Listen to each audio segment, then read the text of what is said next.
Turns out you really are never too old.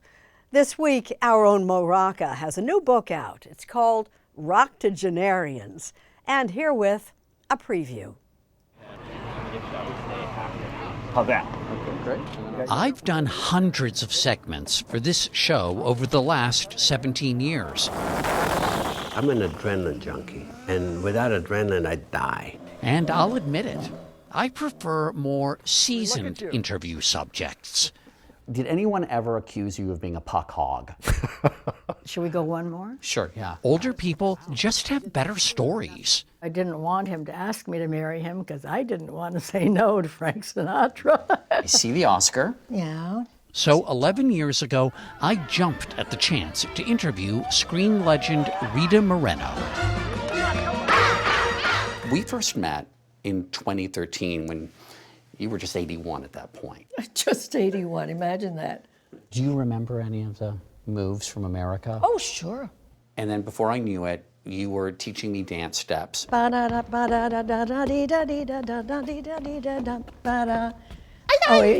it turned out, Rita was embarking on yet another chapter of her already storied career.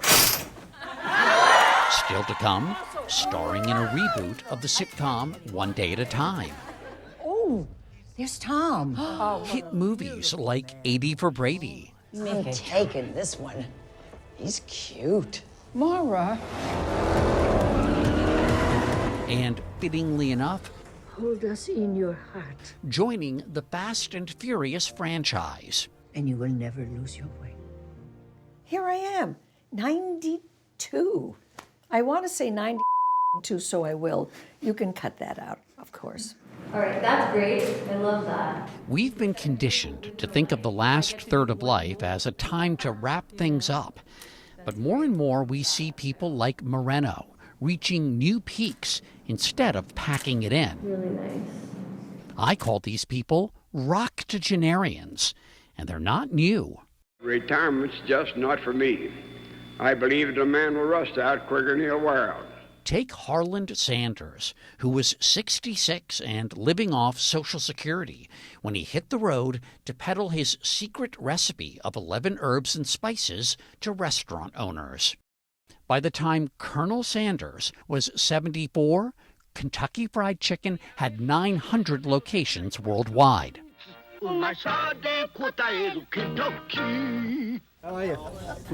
Writer Frank McCourt was also 66 when he broke out and, in a sense, broke free.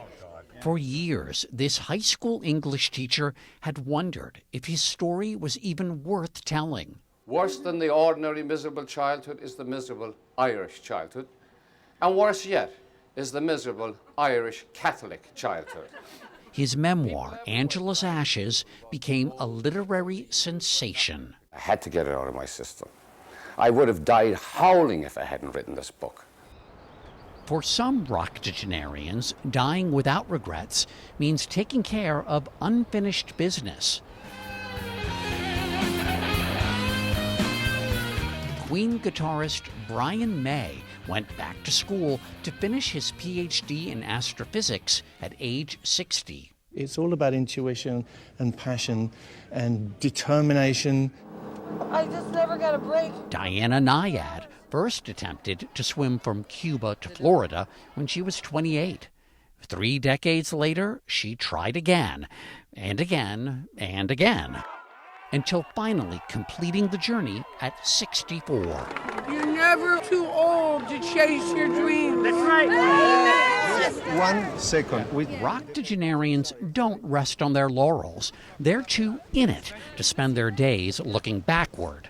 Think 75-year-old celebrated architect I.M. Pei breathing new life into Paris's Louvre Museum by placing a glass pyramid right at the center. The pyramid is a necessity and not an architectural gesture. Nothing retiring about that move. Mary Church Terrell came out of retirement after a lifetime battling for civil rights. At age 86, she rejoined the fight, leading sit-ins at segregated lunch counters in Washington, D.C. Then there was Norman Lear And we stretch in this his way. third, or was it his fourth or fifth act, leading me in exercises at 93. I get applause doing this. Just 1 year older than Rita Moreno is now. Do you get tired of people pointing out your age? No. Why? Not at all. I think it's good. I think it's important that they be aware that there are old people who are energetic. I feel so fortunate to be in the place where I am right now. So fortunate. I mean, I really sometimes wake up singing.